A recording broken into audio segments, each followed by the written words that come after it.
this is the old family home. So, as Tony Bellew once took the mickey out of me and said, "Oh, you had it hard, you lad," then, you know. So, sort of memorabilia is quite important. This wall is like quite a famous wall, and it used to be all my dad. But as we've sort of gone through the years, I'm slowly getting rid of those ones. This is one of the great photos of all time.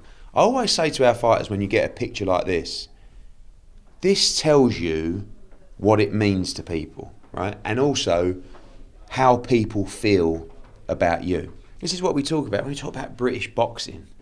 Look at what it means to these people.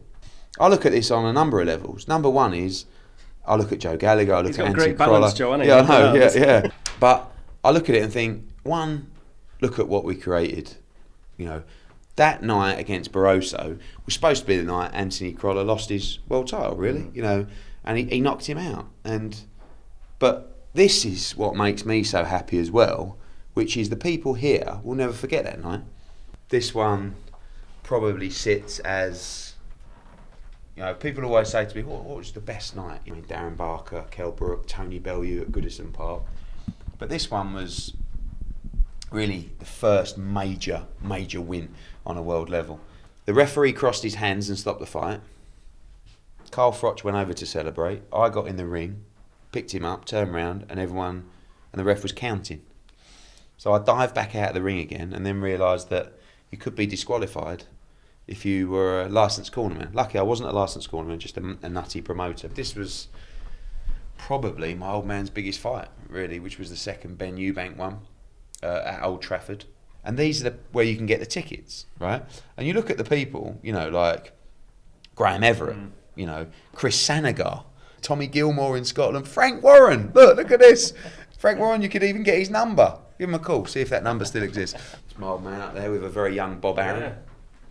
Don King up there. And then, you know, our coup de grace, Joshua Klitschko at Wembley, which will never be forgotten. One of the greatest heavyweight fights of all time. Down here we might have the most important photo of all, which is me with Audley Harrison. I did not have a clue what I was doing. I looked quite confident actually, quite young, but I honestly did not have a clue what I was doing. This is the engine room really.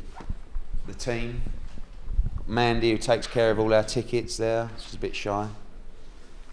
Winkle, everyone's got nicknames. Winkle, aka Anthony Lever, runs all our media. I think he got the name Winkle, it just come from my old man. He said one day, sort of said, "Hello Winkle," or Weeble, or as he called you. He said, "He's like a little Weeble, like a little Winkle, isn't he?" Hammer time, not for any reason that he carries a hammer, just because his name's Scott Hammerton. Green Book, over the back there. We call him Green Book because the Green Book is the rules and regulations of the British Boxing Board of Control, which he constantly quotes back to us. And then Rossi G, who raps for free over there. It's taken Ross a couple of years to get used to the lifestyle. Ross is former Saatchi and Saatchi, sort of old, sort of corporate school, which doesn't really work in boxing or in Matchroom. Littered with memories, a lot of our shows up there over the years that we've put together.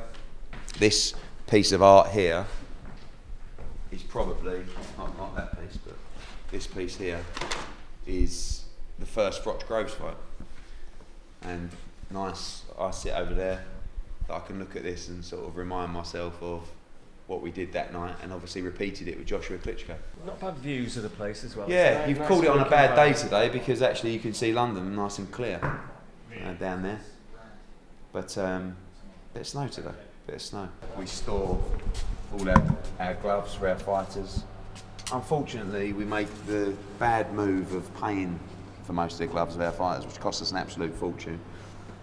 But you got various. These I know as well because, as I said earlier, I'm a bit of a boxing junkie. Your Grants. These are Kell Brook's gloves. They're his colours and obviously used. I think these might have been out of the Golovkin fight actually. These are Katie Taylor's gloves.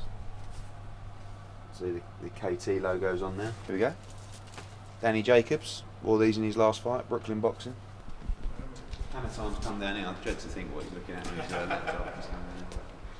Just a pull. Again, everybody entitled to use it. The fighters will come in quite a bit. This area up here actually is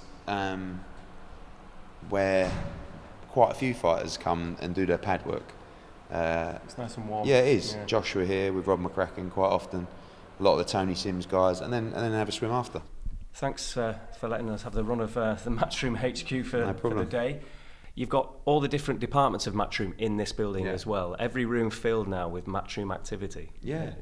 I mean, again, this was a house that my dad bought about 30 years ago, a little bit longer, and he was, from a council house in Dagenham, did well, and this was his first sort of major purchase. And I grew up here, so obviously we feel great here.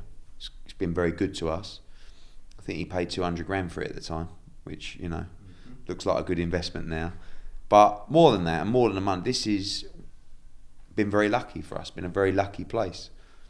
And we're big believers in that and luck.